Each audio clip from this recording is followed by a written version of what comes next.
मुझे तू कभी ना मिले, हम सफर मेरा तू बने ना बने फासलों।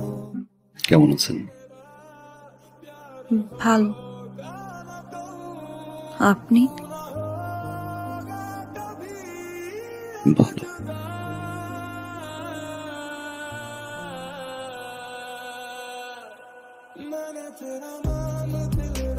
এটা রাখো ভাইয়া। এটা কি?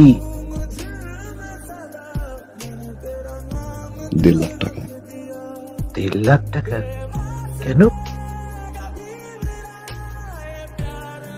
ওই যে তোমাকে না বলে নিয়েছিলাম।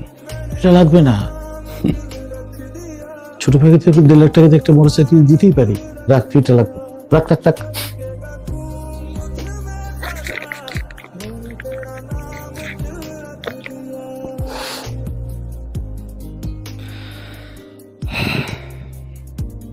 থ্যাংক ইউ ভাইয়া।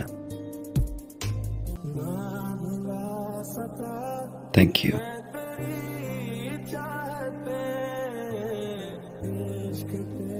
তোমার কাছে এটা 1.5 লাখ টাকা হতে পারে, আমার কাছে অনেক কিছু। তোমার এই 1.5 লাখ টাকা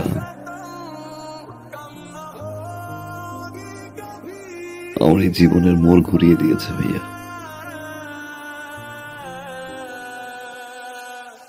অনেক কিছু শিখেছি, অনেক কিছু দেখেছি, অনেক কিছু পেয়েছি ভাইয়া, আবার অনেক কিছু হারিয়েছি।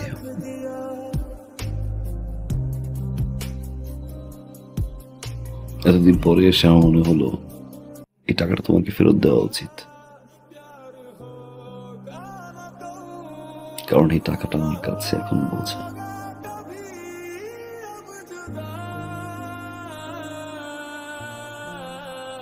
রাখো ভাইয়া, বাবা মায়ের জন্য দোয়া করবা। আসি ভাই। বসবি না, কিছু খাবি?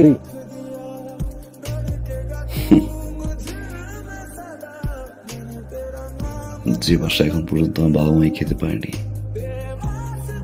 সে বাসা আমি খেয়ে কি করবো ভাইয়া? ভালো থাকো।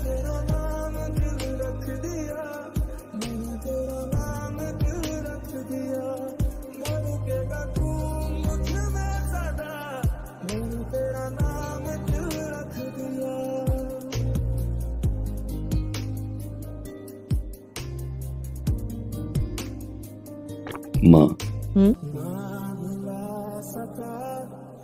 আগামী 15 তারিখে আমাদের ফ্লাইট। আলহামদুলিল্লাহ আমরা হজে যাচ্ছি। আলহামদুলিল্লাহ। আলহামদুলিল্লাহ। কিন্তু বাবা, একটা দিন ছিল তো। দিয়ে আসছি, যার টাকা তার হাতে পৌঁছে দিয়ে আসছি। খুব ভালো করেছিস বাবা। হজ থেকে এসে ইনশাআল্লাহ বাবাকে নিয়ে সিঙ্গাপুর যাবো। হার্টের ট্রিটমেন্ট ওইখান থেকে করে নিয়ে আসবো।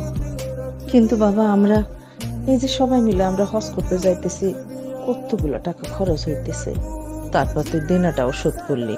মানে দেশের মধ্যে একটা ভালো ডাক্তার দেখাইলে ভালো হতো না? সিঙ্গাপুরে যাওয়ার দরকার কি? দেশের ডাক্তারে তো রেফার করলো না, এত কিছু ভাবতে হবে না।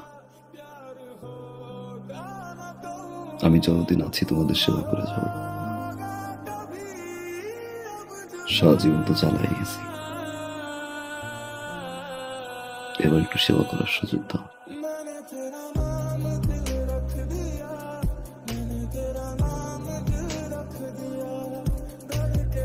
আমার বাবা, আল্লাহ তোরে বাঁচাই রাখুক বাবা। আমার পাগল ছেলে মানুষ হয়েছে, আমার আর কিচ্ছু লাগবে না বাবা, কিচ্ছু লাগবে না।